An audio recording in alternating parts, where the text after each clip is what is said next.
It was not uncommon to hear dialogues like the following among the country people.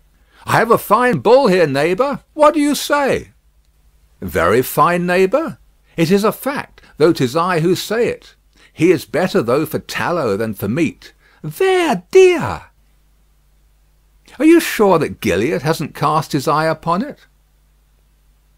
Gilliatt would stop sometimes beside a field where some labourers were assembled, or near gardens in which gardeners were engaged, and would perhaps hear these mysterious words: "When the mort du diable flourishes, reap the winter why." The mort du diable is the scabwort plant.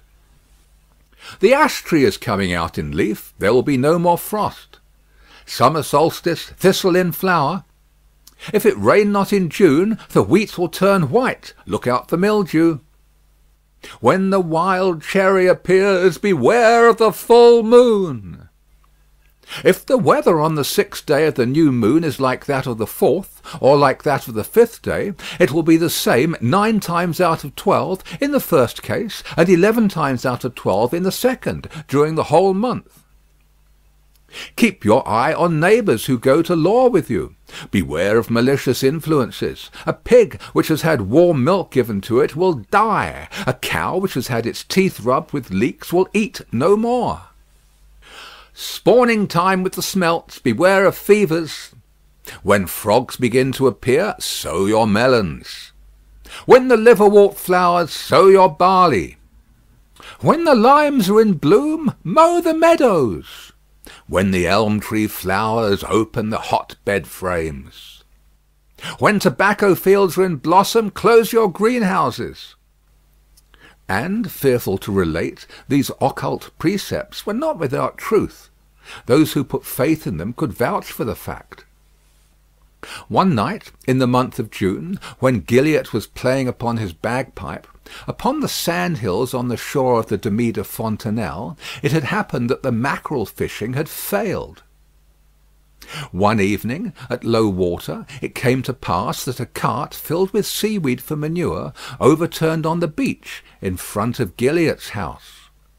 It is most probable that he was afraid of being brought before the magistrates, for he took considerable trouble in helping to raise the cart, and he filled it again himself.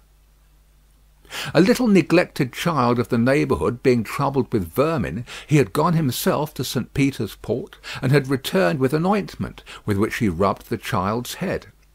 Thus Gilliatt had removed the pest from the poor child, which was an evidence that Gilliatt himself had originally given it, for everybody knows that there is a certain charm for giving vermin to people. Gilliatt was suspected of looking into wells, a dangerous practice with those who have an evil eye. And in fact, at Arcueilon, near St. Peter's Port, the water of a well became unwholesome. The good woman to whom this well belonged said to Gilliatt, "Look here at this water," and she showed him a glassful. Gilliatt acknowledged it. "The water is thick," he said, "that is true." The good woman, who dreaded him in her heart, said, "Make it sweet again for me." Gilliatt asked her some questions, whether she had a stable, whether the stable had a drain, whether the gutter of the drain did not pass near the well. The good woman replied, "Yes." Gilliatt went into the stable, worked at the drain, turned the gutter in another direction, and the water became pure again. People in the country round might think what they pleased. A well does not become foul one moment and sweet the next without good cause. The bottom of the affair was involved in obscurity, and in short, it was difficult to escape the conclusion that Gilliatt himself had bewitched the water. On one occasion, when he went to Jersey, it was remarked that he had taken a lodging in the street called the Rue des Alleurs. Now the word allure signifies spirits from the other world. In villages it is the custom to gather together all these little hints and indications of a man's career, and when they are gathered together, the total constitutes his reputation among the inhabitants. It happened that Gilliatt was once caught with blood issuing from his nose. The circumstances appeared grave. The master of a bark who had sailed almost entirely round the world affirmed that among the Torgusians all sorcerers were subject to bleeding at the nose. In fact, when you see a man in those parts bleeding at the nose, you know at once what is in the wind. Moderate reasoners, however, remarked that the characteristics of sorcerers among the Tongusians may possibly not apply in the same degree to the sorcerers of Guernsey.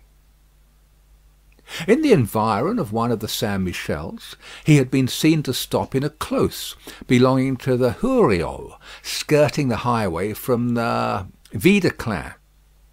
He whistled in the field, and a moment afterwards a crow alighted there, a moment later a magpie.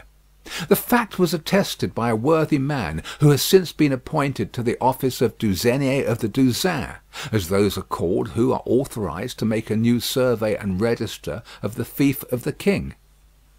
At Hamel, in the Vingtaine of l'Épine, there lived some old women who were positive of having heard one morning a number of swallows distinctly calling "Gilliatt."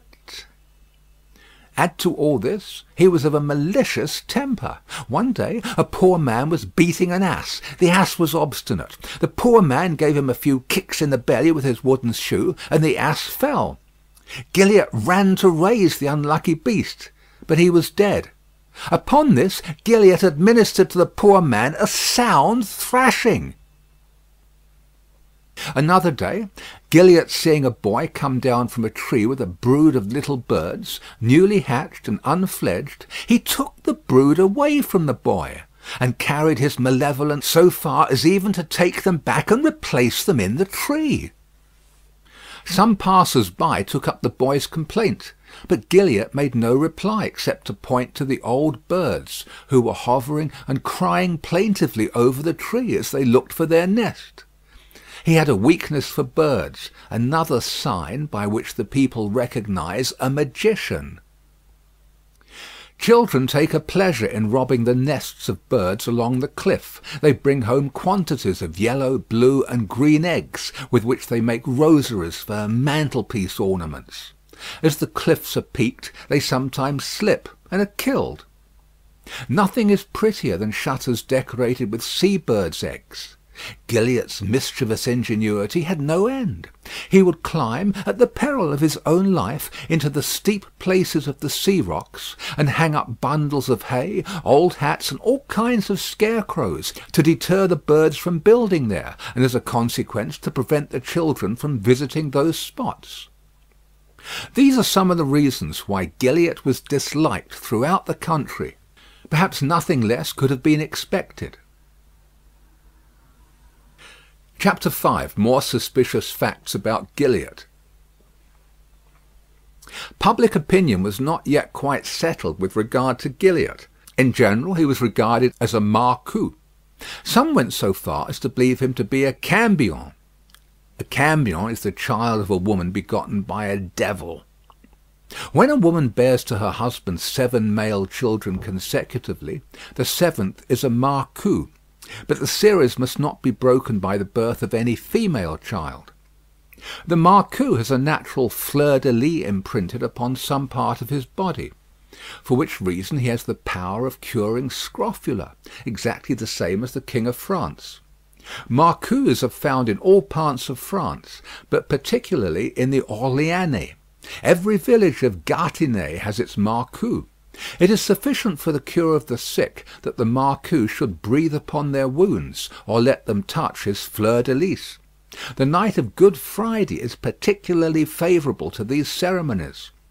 10 years ago there lived at Orme in Gâtinais one of these creatures who was nicknamed the Beau Marcou, and consulted by all the country abuse.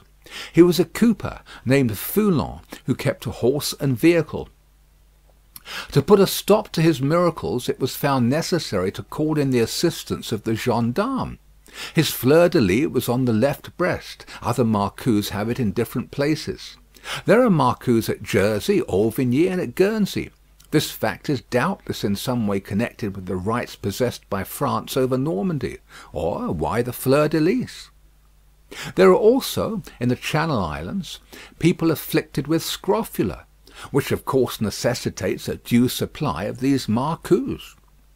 Some people, who happened to be present one day when Gilliatt was bathing in the sea, had fancied that they could perceive upon him a fleur-de-lis.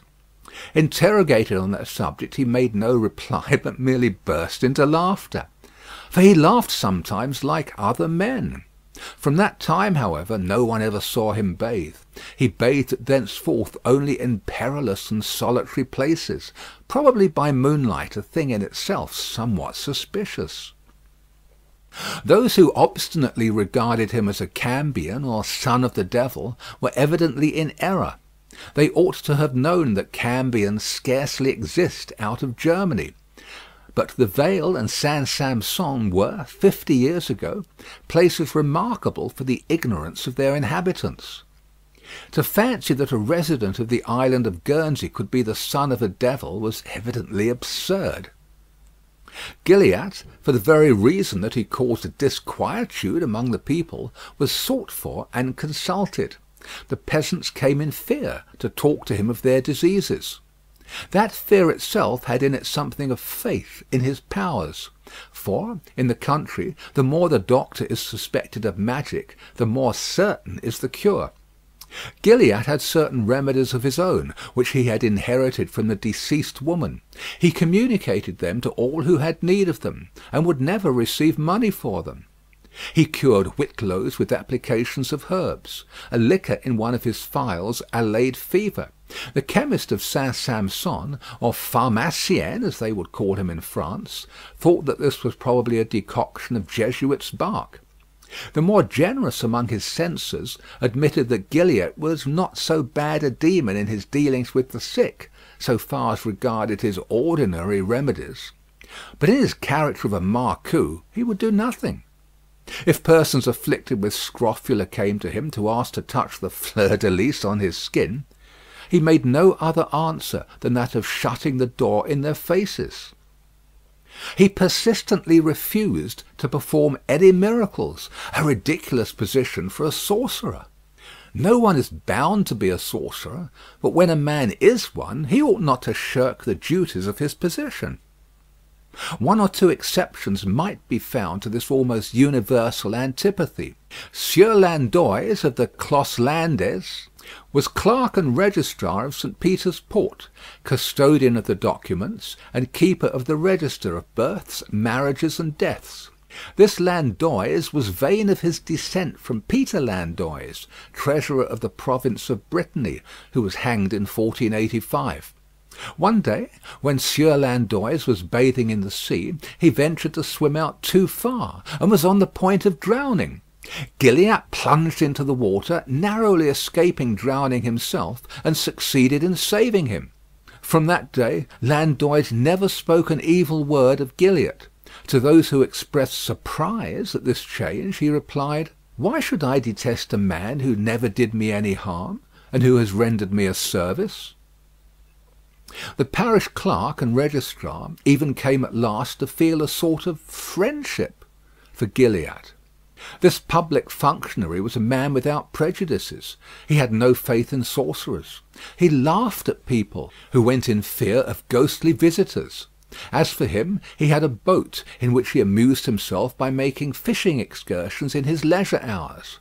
But he had never seen anything extraordinary, unless it was on one occasion a woman clothed in white, who rose about the waters in the light of the moon, and even of this circumstance he was not quite sure.